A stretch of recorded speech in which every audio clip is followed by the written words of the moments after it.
नमस्कार दोस्तों जनवरी 2021 से लेकर अप्रैल 2022 तक जितने भी प्रमुख मोबाइल ऐप और पोर्टल लॉन्च हुए हैं उनके बारे में देखते हैं कि ये प्रमुख मोबाइल ऐप और पोर्टल किसने जारी किए हैं तथा इनको जारी करने के पीछे क्या उद्देश्य है। तो चलिए शुरू करते हैं। देखिए, किसान मोबाइल ऐप इसको जारी किया था IIT रुड़की उत्तराखंड में है। इसने जारी किया है इसको, और इसका जो उद्देश्य है किसानों को कृषि मौसम संबंधी सेवाएं प्रदान करने के लिए है। और इसके बारे में डिटेल देख लेते हैं। देखिए, भारतीय प्रौद्योगिकी संस्थान IIT रुड़की ने मौसम परामर्श सेवाओं के लिए किसान मोबाइल ऐप लॉन्च किया। मौसम परामर्श, पहली बात तो ये कि मौसम परामर्श सेवाओं के लिए ये किसान मोबाइल ऐप लॉन्च किया गया है। और इस ऐप की विशेषता यह है कि इसमें किसानों को सिर्फ उनकी ओर से चयनित ब्लॉक का ही मौसम, यानी जो किसान चयन करेंगे उस ब्लॉक का ही मौसम पूर्वानुमान और एडवाइजरी बुलेटिन मिलेगा जिसका वो चयन करेंगे। और राष्ट्रीय सुदूर संवेदन केंद्र है इसरो, हमारे देश का इसरो है ये, के सहयोग से इस मोबाइल ऐप को बनाया गया है। दूसरी बात, राष्ट्रीय सुदूर संवेदन केंद्र इसरो के सहयोग से इस मोबाइल ऐप को बनाया गया है। नेक्स्ट देखिए, तंबाकू छोड़ो ऐप ये इसको जारी किया है विश्व स्वास्थ्य संगठन ने, WHO ने इसको जारी किया है। WHO ने इसको जारी किया है और इसका उद्देश्य है लोगों को धूम्रपान रहित बनाने और तंबाकू को छोड़ने में मदद करने के लिए इसका उद्देश्य है, जारी किया गया है ये। और डिटेल देख लेते हैं इसके बारे में। WHO ने इस तरह का पहला ऐप लॉन्च किया है। पहली बात तो ये, WHO ने इस तरह का ये पहला ऐप लॉन्च किया है। और इस ऐप को WHO सीर की क्षेत्रीय निदेशक हैं डॉक्टर पूनम क्षेत्रपाल सिंह, उन्होंने WHO के साल भर चलने वाले कमिट टू क्विट अभियान के दौरान लॉन्च किया है इसको, जो साल भर चलेगा। और जो WHO दक्षिणी पूर्व एशिया क्षेत्र द्वारा नवीनतम तंबाकू नियंत्रण पहल है। और ये क्या है, WHO की जो दक्षिण पूर्व एशिया क्षेत्र है उसके द्वारा ये नवीनतम तंबाकू नियंत्रण पहल है। और देखिए इसके बारे में, हर साल तंबाकू से होने वाली बीमारी से 8 मिलियन लोग, यानी प्रत्येक वर्ष जो है तंबाकू से जितनी बीमारियां होती हैं उनसे 8 मिलियन लोगों की मौत होती है। और विश्व स्वास्थ्य संगठन WHO का जो मुख्यालय है वो जिनेवा स्विट्ज़रलैंड में है। WHO का मुख्यालय जिनेवा स्विट्ज़रलैंड में है। और विश्व स्वास्थ्य संगठन की स्थापना जो हुई थी 7 अप्रैल 1948 ईस्वी को हुई थी। 7 अप्रैल 1948 ईस्वी को WHO की स्थापना हुई है। और WHO के महानिदेशक वर्तमान में टेड्रोस एडनोम है। टेड्रोस एडनोम WHO के वर्तमान में महानिदेशक हैं। नेक्स्ट देखिए, अपना कांगड़ा ऐप इसको जारी किया है हिमाचल प्रदेश सरकार ने जारी इसको किया है। और इसका उद्देश्य पर्यटकों को परेशानी मुक्त अनुभव प्रदान करने व हस्तशिल्प बिक्री को बढ़ावा देने हेतु किया गया है। और इसके बारे में अच्छी तरह से डिटेल देखते हैं। अपना कांगड़ा ऐप 20 जनवरी 2022 को जारी हुआ है ये। और हिमाचल प्रदेश के मुख्यमंत्री जयराम ठाकुर ने इसको धर्मशाला में लॉन्च किया है। धर्मशाला में हिमाचल प्रदेश के मुख्यमंत्री जयराम ठाकुर ने इसको धर्मशाला में लॉन्च किया है। और वहाँ पर ये लॉन्च किया गया है और स्वयं सहायता समूह द्वारा हस्तशिल्प की शुरुआत की गई है धर्मशाला हिमाचल प्रदेश में। नेक्स्ट देखिए, सारथी मोबाइल ऐप इसको जारी किया सेबी ने, प्रतिभूति है ये सेबी। शेयर बाजार के अंदर जितनी भी प्रतिक्रियाएं होती हैं या क्रियाएं होती हैं उनको ये सेबी नियंत्रित करती है। तो इसको सेबी ने जारी किया है सारथी मोबाइल ऐप को। और उद्देश्य जो है निवेशकों को प्रतिभूति बाजार के बारे में सटीक ज्ञान के साथ सशक्त बनाने हेतु के लिए किया गया है इसका। और इसकी शुरुआत जो है सेबी द्वारा की गई है। नेक्स्ट देखिए आगे, चलो ऐप को महाराष्ट्र सरकार ने जारी किया है। महाराष्ट्र सरकार ने इसको जारी किया है और इसका उद्देश्य है बस टिकटों की डिजिटल एवं अग्रिम खरीद हेतु, यानी बस टिकटों को पहले से ही कि कहाँ पर जाना है उसके लिए आप टिकट बुक कर सकते हो। ये सारी सुविधाएं इसमें दी गई हैं ताकि आपके समय की बचत हो, आपको घंटों तक गाड़ी का वेट ना करना पड़े। और दूसरा आगे देखिए, call your cop. Call your cop, इसको नागालैंड पुलिस ने जारी किया, जैसा भी नाम से जाहिर हो रहा है, कॉल योर कॉफ। और इसका उद्देश्य तनाव में रहने वाले लोगों को पुलिस के संपर्क में आने में सक्षम बनाने हेतु है ये। नेक्स्ट देखिए आगे, माई पार्किंग ऐप। माई पार्किंग ऐप को जारी किया है सूचना और प्रसारण मंत्रालय ने। इसको जारी किया है सूचना और प्रसारण मंत्रालय ने, माई पार्किंग ऐप को जारी किया है। और उसका उद्देश्य जो है वाहन पार्किंग की ऑन स्पॉट तथा एडवांस बुकिंग डिजिटली उपलब्ध कराने हेतु है ये।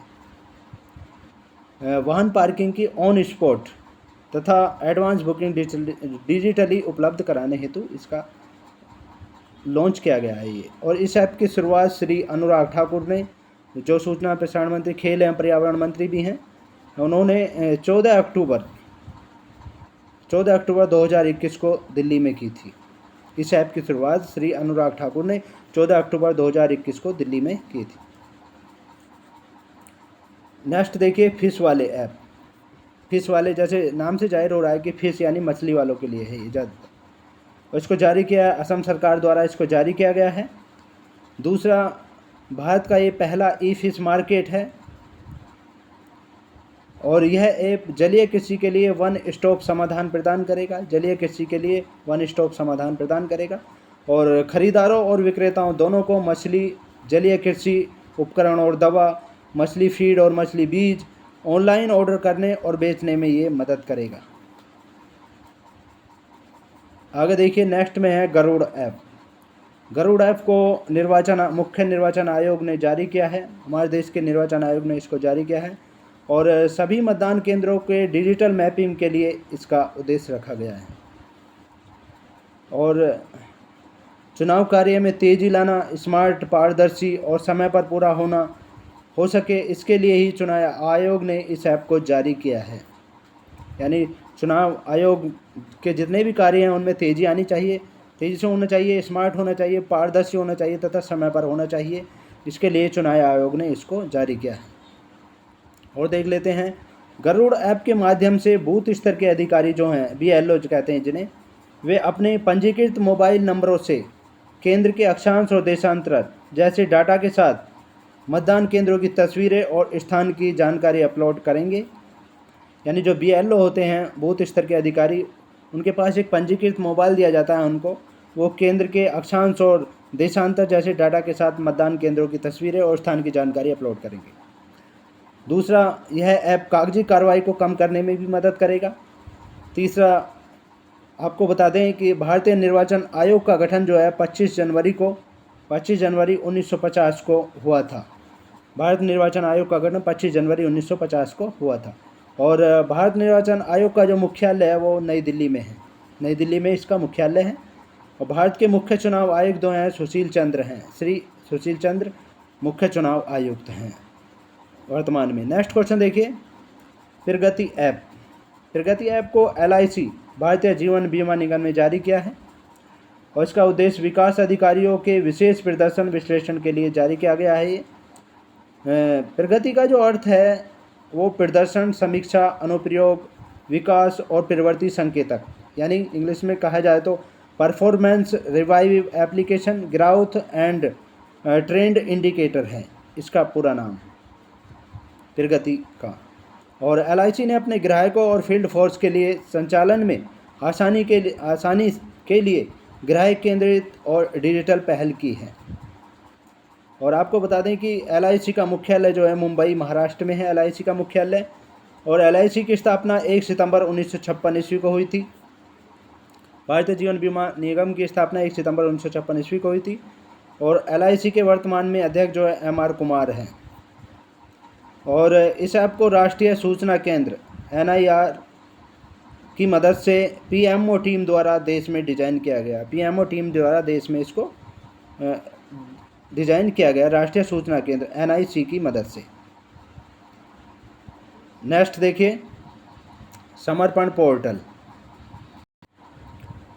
इस पोर्टल को हरियाणा सरकार द्वारा जारी किया गया है और इसका उद्देश्य जो है, इस पोर्टल पर घर बैठे अपनी इच्छा के काम के लिए पंजीकरण कर सकेंगे। यानी घर पर ही बैठे हुए जो अपनी इच्छा के अनुसार जैसा भी काम करना चाहेंगे उसके लिए आप पंजीकरण कर सकते हैं। हरियाणा सरकार ने इसको जारी किया है। और 25 सितंबर 2021 को हरियाणा के मुख्यमंत्री मनोहर लाल खट्टर, हरियाणा के वर्तमान मुख्यमंत्री कौन है? मनोहर लाल खट्टर ने पंडित दीनदयाल उपाध्याय की जयंती के अवसर पर, दूसरा पॉइंट ये मिला कि पंडित दीनदयाल उपाध्याय की जयंती के अवसर पर समर्पण पोर्टल लॉन्च किया गया है। और कब लॉन्च किया है? 25 सितंबर 2021 को।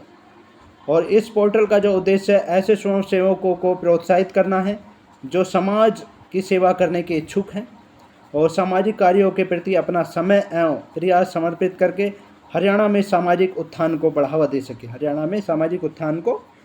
बढ़ावा दे सकें, इसलिए इसका जारी किया गया है इसको। नेक्स्ट देखिए, वाई ब्रेक यानी योगा ब्रेक ऐप है ये, और इसको आयुष मंत्रालय द्वारा जारी किया गया है। इसका उद्देश्य जो है ऑफिस जाने वालों के लिए 5 मिनट के योग प्रोटोकॉल के रूप में है। और डिटेल में बता देते हैं आपको इसके बारे में। Yoga break app, Y break app का मतलब है योगा ब्रेक ऐप को केंद्रीय आयुष मंत्री सर्बानंद सोनोवाल ने, केंद्रीय आयुष मंत्री कौन है? सर्बानंद सोनोवाल ने इसको कहाँ पे जारी किया है? नई दिल्ली में इसको जारी किया है।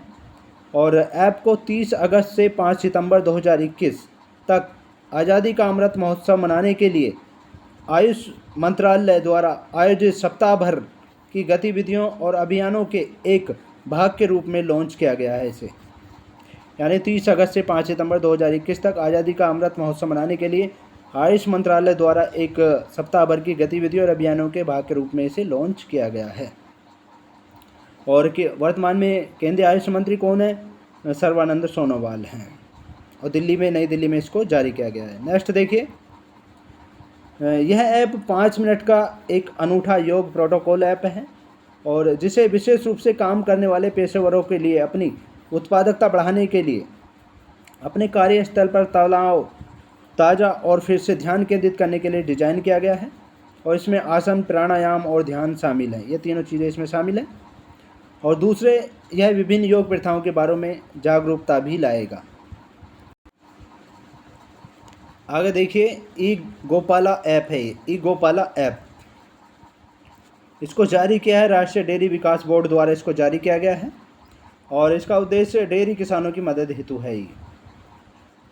और डिटेल बता देते हैं इसके बारे में। इस ऐप को प्रधानमंत्री नरेंद्र मोदी ने सितंबर 2020 को लॉन्च किया है और यह ऐप 2020-25 तक संचालित होगा। 2020 से लेकर 25 तक यह संचालित होगा।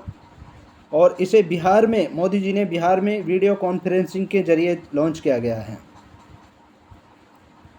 नेक्स्ट देखिए, ऑडियो कुंभ ऐप। ऑडियो कुंभ ऐप को आरएसएस के प्रमुख मोहन भागवत द्वारा जारी किया गया है। इसको आरएसएस के प्रमुख है मोहन भागवत, उनके द्वारा इसको जारी किया गया है। आरएसएस का मतलब है राष्ट्रीय स्वयं सेवक संघ। और इसका उद्देश्य जो है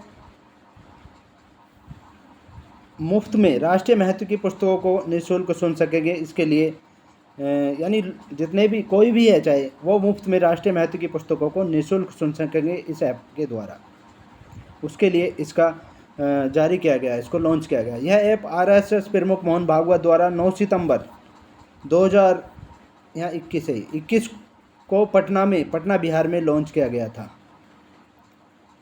नेक्स्ट देखिए, प्राण पोर्टल को केंद्रीय पर्यावरण मंत्री भूपेंद्र यादव द्वारा जारी किया गया है। और इसका उद्देश्य जो है देश भर के 132 शहरों में वायु प्रदूषण के नियमन के लिए किया गया है। 132 शहरों में वायु प्रदूषण के नियमन के लिए किया गया है। दूसरा पॉइंट हमें यहाँ से मिलता है। और प्राणा का जो पूरा नाम है वो है portal for regulation of air pollution in non attainment cities है इसका पूरा नाम।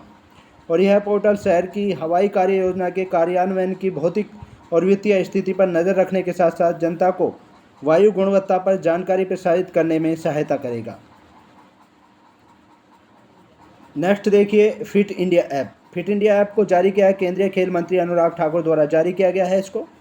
और इसका उद्देश्य फिटनेस के प्रति लोगों को ज़्यादा जागरूक करने के लिए है ये। और फिट इंडिया मूवमेंट की दूसरी वर्षगांठ पर फिटनेस ऐप ये लॉन्च किया गया है। फिट इंडिया मूवमेंट की दूसरी वर्षगांठ पर इसको लॉन्च किया गया है। और केंद्रीय युवा मामले और खेल मंत्री अनुराग ठाकुर ने दिल्ली के मेजर ध्यानचंद नेशनल स्टेडियम में यह मोबाइल ऐप लॉन्च किया है। दिल्ली के मेजर ध्यानचंद नेशनल स्टेडियम में इस मोबाइल ऐप को लॉन्च किया गया है। और यह मोबाइल ऐप एक व्यक्तिगत ट्रेनर कम फिटनेस गाइड है, ये फिटनेस गाइड है। नेक्स्ट देखिए ई श्रम पोर्टल। ई श्रम पोर्टल को जारी किया है श्रम एवं रोजगार मंत्रालय द्वारा, इसको जारी किया गया है। उसका उद्देश्य जो है असंगठित मजदूरों को सामाजिक सुरक्षा योजनाओं से जोड़ने के लिए किया गया है। जितने भी असंगठित मजदूर हैं, किसी भी क्षेत्र से जुड़े हुए हैं, संगठित नहीं हैं, उनकी सामाजिक सुरक्षा योजनाओं से जोड़ने के लिए किया गया है। और इसके तहत रजिस्टर्ड असंगठित क्षेत्र के कामगारों को 12 डिजिट का एक यूनिवर्सल अकाउंट नंबर UAN जारी किया गया है, जो देश के हर एक कोने में मान्य रहेगा और जिसे श्रम कार्ड कहा जाता है, 12 डिजिट का एक यूनिवर्सल अकाउंट नंबर जारी किया गया है। नेक्स्ट देखिए और डिटेल देखिए। देश के लगभग 40 करोड़ असंगठित क्षेत्र के कामगारों ने इस पोर्टल पर रजिस्ट्रेशन करा लिया है। कितने? 40 करोड़ असंगठित क्षेत्र के कामगारों ने इस पोर्टल पर रजिस्ट्रेशन करा लिया है। और श्री भूपेंद्र यादव श्रम रोजगार मंत्री हैं, केंद्रीय मंत्री हैं श्री भूपेंद्र यादव, श्रम एवं रोजगार मंत्री हैं। नेक्स्ट देखिए युक्त धारा पोर्टल। इसको जारी किया है, युक्त धारा पोर्टल को विज्ञान एवं प्रौद्योगिकी मंत्रालय द्वारा जारी किया गया है। उसका उद्देश्य रिमोट सेंसिंग का उपयोग कर मनरेगा संपत्तियों की योजना को सक्षम करने के लिए किया गया है। मनरेगा संपत्तियों की जो भी योजना है उनको सक्षम करने के लिए किया गया है। मनरेगा क्या है? मनरेगा के तहत जो है लोगों को रोजगार मिलता है। विज्ञान और प्रौद्योगिकी मंत्रालय के केंद्रीय राज्य मंत्री स्वतंत्र प्रभार रहे जितेंद्र सिंह ने रिमोट सेंसिंग और GIS आधारित जानकारी का उपयोग करके नई मनरेगा संपत्तियों की योजना को सक्षम करने के लिए भुवन के तहत युक्त धारा नामक एक नया भू स्थानिक योजना पोर्टल लॉन्च किया है। ये भू स्थानिक योजना पोर्टल लॉन्च किया गया है और इस पोर्टल को इसरो और ग्रामीण विकास मंत्रालय द्वारा संयुक्त रूप से विकसित किया गया है। इस पोर्टल को किसके द्वारा विकसित किया गया है? इसरो और ग्रामीण विकास मंत्रालय के द्वारा संयुक्त रूप से विकसित किया गया। और श्री जितेंद्र सिंह के पास परमाणु ऊर्जा विभाग और अंतरिक्ष विभाग भी है। नेक्स्ट देखिए प्रूफ ऐप को जारी किया है जम्मू कश्मीर के उपराज्यपाल द्वारा जारी किया गया है। और इसका उद्देश्य जो है परियोजना की प्रगति की निगरानी के लिए किया गया है। और प्रूफ का मतलब है फुल फॉर्म है या इसकी ऑन साइट सुविधा का फोटोग्राफिक रिकॉर्ड। प्रूफ का मतलब है ऑन साइट सुविधा का फोटोग्राफिक रिकॉर्ड है। और जम्मू और कश्मीर में उपराज्यपाल हैं मनोज सिन्हा ने शासन प्रणाली में अधिक पारदर्शिता और जवाबदेही लाने के लिए प्रूफ नामक एक मोबाइल ऐप का अनावरण किया है ये। और यह ऐप अपने भौगोलिक निर्देशांक यानी अक्षांश और देशांतर और कार्य प्रगति पर उपयोगकर्ता टिप्पणियों के साथ काम का पूरा चित्र में दृश्य देगा। और आपको बता दें कि केंद्र शासित प्रदेश सरकार के नए नियम के अनुसार कोषागार में किसी भी बिल है यहाँ पर ये बिल किसी भी बिल पर तब तक विचार नहीं किया जाएगा जब तक कि परियोजना की तस्वीरें अपलोड नहीं की जाती। यानी किसी भी बिल पर तब तक विचार नहीं किया जाएगा जब तक कि परियोजना की ऑनलाइन अब तस्वीरें जो हैं अपलोड नहीं की जाएंगी परियोजनाओं की। और विधेयकों को पारित कराने के लिए सिस्टम में अधिक पारदर्शिता और जवाबदेही लाने के लिए जियो टैगेड फोटोग्राफ अपलोड करना अनिवार्य होगा। नेक्स्ट देखिए माई ई हार्ट पोर्टल। इसको जारी किया SCL फाउंडेशन ने इसको जारी किया है। और इसका उद्देश्य फाउंडेशन के कारीगरों को सशक्त बनाने के लिए किया गया है। SCL टेक्नोलॉजीज की कॉर्पोरेट सामाजिक जिम्मेदारी शाखा है। SCL फाउंडेशन ने कारीगरों को सशक्त बनाने और देश में हस्तशिल्प क्षेत्र के मूल्य श्रृंखला को मजबूत करने के लिए एक माई ई हार्ट लॉन्च किया है। यह मंच कारीगरों और प्राथमिक उत्पादों को अपने उत्पादों को सीधे ग्राहकों को सूचीबद्ध और प्रदर्शित करके अपना व्यवसाय संचालित करने में सक्षम करेगा। और वर्तमान में जो है 8 राज्यों के 600 से अधिक उत्पादों के साथ 30 से अधिक भागीदार हैं इसके।